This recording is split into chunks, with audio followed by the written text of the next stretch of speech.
Salut les devins, c'est Saikyo. On se retrouve aujourd'hui 14 février 2020 pour la traditionnelle vidéo Dragon Ball spécial Saint-Valentin. Il y a de cela 2 ans en arrière, on avait démarré sur un sujet un peu plus dans l'humour, avec le fameux Goku n'a jamais embrassé Chi-Chi, hypothèse ou affirmation qui avait été réalisée par l'œuvre Dragon Ball Super. On avait essayé de tirer tout cela au clair. L'an dernier, jour pour jour, nous avions parlé d'un sujet beaucoup plus dans la passion cette fois-ci, avec comment Vegeta a-t-il pu séduire Bulma. En parlant de passion, c'était réellement 2 sujets qui vous ont passionné, je vous en remercie infiniment. La première vidéo, il y a 2 ans, ayant récolté 2500 pouces bleus de votre part, et celle de l'an dernier, ayant explosé un quasi-record de 4700 pouces bleus. Je ne peux que vous en être reconnaissant, en espérant bien évidemment que vous me ferez ce petit cadeau de Saint-Valentin cette année aussi, en m'envoyant un maximum de pouces bleus et de likes, c'est un petit peu dans le thème. Cette année, nous mettons de côté l'aspect humoristique de Goku et de son embrassade avec Chi-Chi, nous mettons de côté la passion entre Vegeta et Bulma, mais plutôt quelque chose de beaucoup plus romantique, et les liens que l'auteur Akira Toriyama a voulu fournir entre les personnages de Bardock, le père de Son Goku, et Guinée, étant bien évidemment sa mère, du jeune Kakaroto. Le film Dragon Ball Super Broly ayant pris la liberté de réintroduire les éléments du manga Dragon Ball Minus par Akira Toriyama lui-même pour développer et présenter de manière concrète le personnage de la maman de Goku, nous avons pu en savoir un petit peu plus sur la relation qu'elle pouvait entretenir avec Bardock, son époux, père de Goku. Cependant, même si nous avons pu être très étonnés et aussi constater pour la première fois que ces 2 personnages-là étaient réellement liés d'amour, c'est une scène assez marquante quand, par exemple, dans le film Dragon Ball Super Broly, Bardock revient de mission, qu'il va directement à la rencontre de Guinée, que une des amies de Guinée les laisse s'isoler tous les deux et que les deux font preuve d'énormément de romantisme et de preuve d'amour l'un envers l'autre.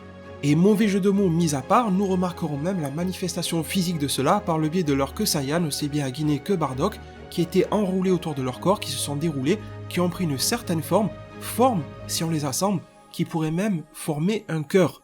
Alors ce que l'on a vu, ce qui a été proposé, était très beau, très émouvant, et ces 2-là ne se seront jamais quittés jusqu'à la fin, mais avant d'en arriver là, comment est-ce qu'ils ont pu être en couple? Comment se sont-ils rencontrés? Comment l'un a-t-il pu séduire l'autre? Et comment des sentiments se sont créés?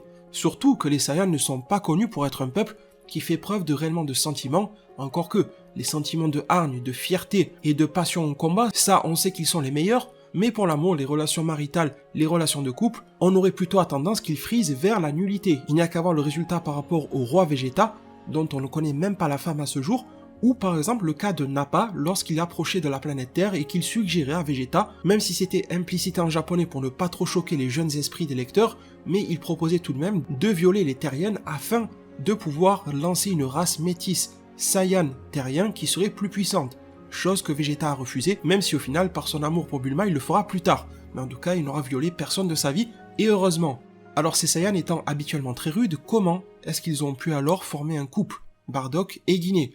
La réponse est très simple, elle se trouve dans une interview de monsieur Akira Toriyama lui-même, l'auteur qui n'est plus à présenter du manga Dragon Ball. Lors d'une foire aux questions dans un magazine japonais il y a de cela plusieurs années en arrière, il a été posé plusieurs questions forcément à Akira Toriyama, dont celle-ci. S'il vous plaît, dites-nous en plus sur Guinée, la maman de Goku. Akira Toriyama répondait alors que Guinée a une très bonne personnalité, qu'elle est très gentille, et qu'elle n'était pas faite de base dès la naissance pour être une guerrière. Cependant, elle a fait partie d'un groupe d'attaque composé de 4 personnes, de 4 Saiyans, dont Bardock et Guinée. Elle n'était pas taillée pour ce rôle-là, mais elle l'a quand même obtenu, et à de nombreuses reprises, lors de batailles répétées, elle s'est souvent faite sauver par Bardock. C'est à ce moment-là qu'une émotion particulière est née entre ces deux. Normalement, nous dit l'auteur, les Saiyans n'ont pas réellement la notion de la romance ou du mariage. Et à part la famille royale, celle de Vegeta, il n'y a pas de lien particulier du sang ni de relation tournant autour. L'auteur poursuit en nous disant que l'on peut considérer Bardock et Guinée comme ceux dans la race Saiyan qui étaient reliés par un lien particulier. Un lien dépassant la relation habituellement à but reproductif que l'on trouve chez les Saiyans. À la poursuite de cette histoire d'amour naissante, Guinée, qui en plus s'est bien rendu compte qu'elle n'était pas taillée pour le combat et qu'elle n'était pas du tout guerrière, finit alors par trouver un travail dans le centre de distribution de viande sur la planète Vegeta, tel que vous pouvez le constater dans le manga Dragon Ball Minus et dans le film Dragon Ball Super Broly.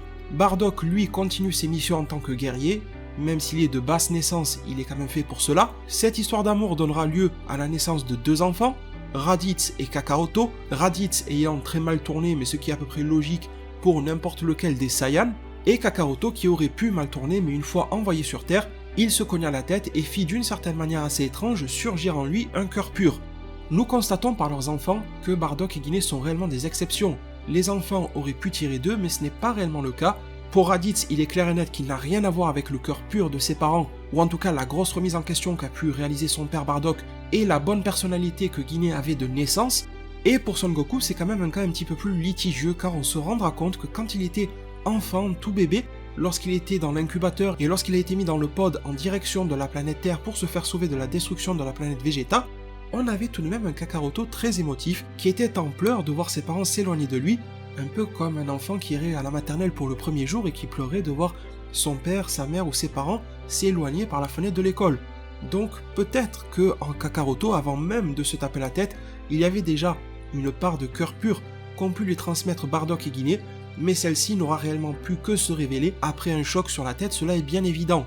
Très cher devin, vous savez alors comment a pu naître la relation entre Guinée et Bardock. J'aimerais profiter de cette vidéo-là et de la thématique du jour pour également tenter d'apporter une conclusion à l'histoire, la conclusion qui, vous le savez, est funeste avec le sacrifice de Bardock pour tenter désespérément de sauver la planète Vegeta, qui n'aura pas été réellement aidé par ses confrères Saiyan, se retrouvant seul face à l'immense puissance de Freezer et réellement déterminé à faire le nettoyage dans la galaxie de la planète des Saiyans, la planète Vegeta. Bardock aura été le premier à se faire désintégrer par l'énorme boule de ki de Freezer. Guinée, comme beaucoup d'autres Saiyans, aura pu apercevoir la lueur étincelante de l'énergie de Freezer qui se rapprochait et qui carbonisa la planète Vegeta ainsi que tous ses habitants. Une histoire et alors une fin très tragique pour Bardock et Guinée et qui pourrait en plus l'être encore plus si l'on se tourne du côté de l'au-delà. Si vous étiez passé à l'époque du côté de mes vidéos sur où est Guinée, la mère de Goku, et où est Bardock, vous aurez pu alors m'entendre dire que j'avais une conclusion relativement certaine concernant leurs deux cas. La première des conclusions était qu'ils n'avaient pas gardé leur enveloppe physique dans l'au-delà, ce qui est la norme en général, Goku étant hors norme quand grâce au dieu de la Terre il a pu avoir une exception garder son corps, et ensuite Kaio a refait valider cette exception-là pour Goku, en sachant que cette exception se fonde sur le fait qu'il faut que quelqu'un ait fait quelque chose de très important dans le sens bénéfique pour sa planète, pour la galaxie, pour l'univers, chose que Goku avait déjà fait à l'époque. Bardock et Guinée n'ont jamais fait quelque chose de tel, quelque chose méritant une intervention divine et leur permettant de garder leur corps. Donc au moment du jugement par le roi Enma, ils étaient sous forme un petit peu nuageuse, sous la forme d'âmes telles qu'elles sont généralement représentées dans Dragon Ball. L'autre chose ensuite, c'est quel a été le jugement du roi Enma. Et à ce moment-là, nous avons deux cas de figure, qui sera un petit peu la question que je vous poserai en fin de vidéo. Le premier cas est celui où Bardock et Guinée à la fois sous forme d'âme ont été envoyés en enfer. L'enfer pour Bardock car il n'a jamais, absolument jamais été mentionné qu'il avait un cœur pur de naissance. Toute sa vie, ou en tout cas quasiment jusqu'à la fin, 99% de son temps, il l'a passé dans des guerres à génocider des peuples de manière relativement sauvage et à coloniser des planètes. L'enfer lui est garanti. De son côté, Guinée, bien qu'elle ait une bonne personnalité de base et un cœur nous semblant relativement pur, ses actes n'ont pas suivi la réalité de son cœur, du moins pendant une partie de sa vie, elle aussi faisant partie d'un groupe de 4 guerriers, Bardock y compris, ayant colonisé et ravagé des peuples, mériterait probablement l'enfer. Première hypothèse. Deuxième hypothèse et conclusion du thème d'aujourd'hui, Bardock serait dans tous les cas toujours en enfer, malheureusement pour lui, et Guinée, sous forme d'âme, aurait tout de même droit à une accession au paradis, ce qui nous paraîtrait relativement joyeux, mais cela aurait alors le triste effet de séparer pour l'éternité ce couple qui était une exception parmi les leurs, Guinée-Bardock, réellement reliés par un réel lien, comme l'auteur lui-même pouvait le dire, ne pouvant même plus alors prétendre au repos éternel ensemble. Ce serait une réelle tragédie, de quoi tirer la larme aux yeux de pas mal d'entre nous. Ce n'est pas réellement ma volonté aujourd'hui en Saint-Valentin, mais je pense que l'amour est aussi fait d'histoires très tristes parmi celles-ci. Celle de Guinée et Bardock avait très bien commencé, leur parcours de vie n'a pas été si radieux que ça, et l'empereur du mal Freezer est venu mettre un terme prématuré à leur vie, leur permettant très difficilement de racheter leurs actes au cours de la deuxième moitié de leur vie. Les devins, je vous remercie infiniment, j'en profite pour vous souhaiter une excellente Saint-Valentin pour ceux qui seraient en couple. Tout comme les 2 années précédentes, mes pensées vont également à toutes les personnes qui seraient dans la solitude. Force et courage à vous, sachez que je pense réellement à vous et que je vous souhaite un lendemain bien plus radieux qu'aujourd'hui. J'espère que le thème et la vidéo du jour vous auront plu. N'hésitez pas à me faire part de tous vos sentiments après l'avoir entendu et l'avoir vu en zone commentaire. Je serai là pour vous y lire et pour vous y répondre. Le pouce bleu faisant office de cœur en ce jour de Saint-Valentin pour me faire comprendre si vous avez réellement apprécié ce contenu-là. Merci infiniment pour tout. prenez tous extrêmement bien soin de votre futur, et à plus pour de prochains arts divinatoires.